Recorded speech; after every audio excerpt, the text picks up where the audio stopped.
नमस्कार, मैं हूं विद्यासागर। स्वागत है आप सभी का टीएनपी न्यूज में। आजादी की लड़ाई लड़ने वाले और देश को मौजूदा स्वरूप देने वाले महान नेताओं से नई पीढ़ी करीबी जुड़ाव महसूस करे, इसी सोच के साथ 23 जनवरी को नेताजी सुभाष चंद्र बोस की 126वीं जयंती पर प्रधानमंत्री नरेंद्र मोदी 80 युवाओं को संसद में आमंत्रित करने जा रहे हैं। यह युवा नेताजी को संसद के सेंट्रल हॉल में फूल चढ़ाएंगे।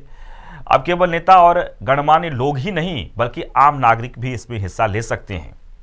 बता दें कि युवाओं का देश के प्रमुख नेताओं के योगदान से परिचय कराने के लिए इस कार्यक्रम की शुरुआत 2 अक्टूबर 2022 से की गई थी। वहीं महाराष्ट्र में पुरानी पेंशन बहाली को लेकर मुख्यमंत्री एकनाथ शिंदे का बयान सामने आया है। उन्होंने एक रैली को संबोधित करते हुए कहा कि राज्य का शिक्षा विभाग पुरानी पेंशन योजना का अध्ययन कर रहा है।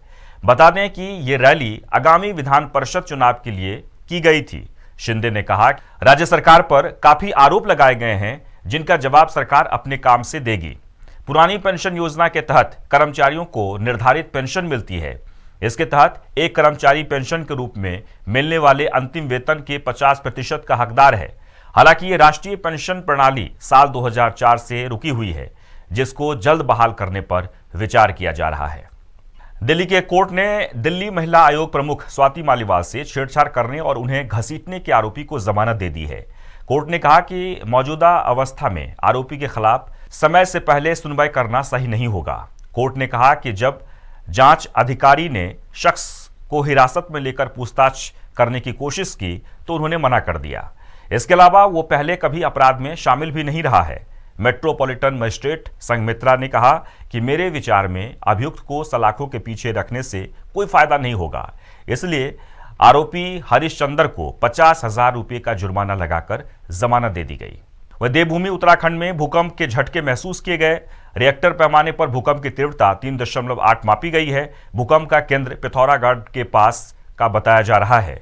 जिस तरह से उत्तराखंड के जोशीमठ और उसके आसपास के इलाकों में दरारें पड़ रही हैं, उसको देखते हुए यह भूकंप काफी खतरनाक हो सकता था।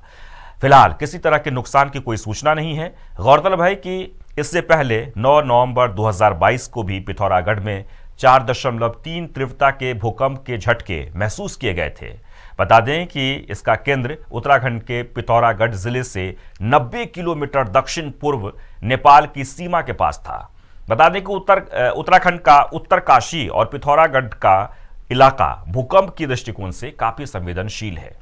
वहीं मध्य प्रदेश में होने वाले विधानसभा चुनाव को लेकर बीजेपी और कांग्रेस दोनों ही राजनीतिक दलों ने अपने अपने समीकरण बिठाना शुरू कर दिए हैं।